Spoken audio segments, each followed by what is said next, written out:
মুহাম্মদ সাল্লাল্লাহু আলাইহি ওয়াসাল্লামের মতো এমন উত্তম মানুষ দুনিয়ার জমিনে আরো কেউ আসবে বলেন? সেই মুহাম্মদ সাল্লাল্লাহু আলাইহি ওয়াসাল্লাম যখন দ্বীনের দাওয়াত দিতেন, তখন কাফের মুশরিকরা, আবু জেহেলরা রাসূল সাল্লাল্লাহু আলাইহি সাল্লামকে পাগল বলতো।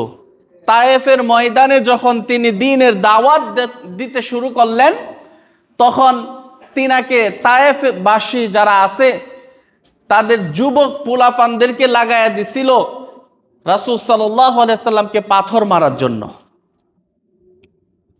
তো সেই রাসূল সাল্লাল্লাহু আলাইহি সাল্লামকে তায়েফের মধ্যে আঘাত করা হয়েছে।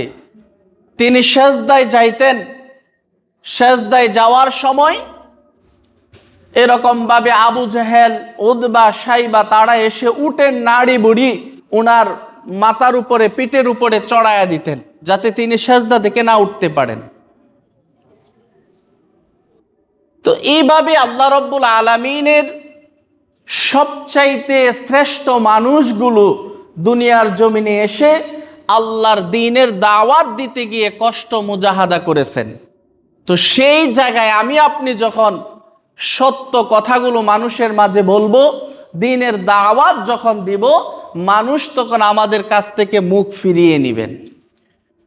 কিছু মানুষ আমাদের বিরোধিতা করবেন, কিছু মানুষ আমাদেরকে মহাব্বত করা থেকে বিরত থাকবেন, কিছু মানুষ আমাদের থেকে পৃথক হয়ে যাবেন। আর এটাই হচ্ছে নবীগণের সুন্নাহ।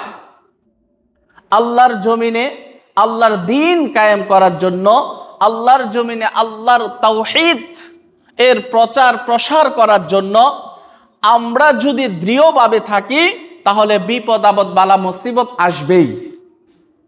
যারা মানবে তারা সফলকাম হয়ে যাবে, আর যারা মানবে না তারা চিরস্থায়ী ক্ষতিগ্রস্তের মধ্যে পড়ে যাবেন।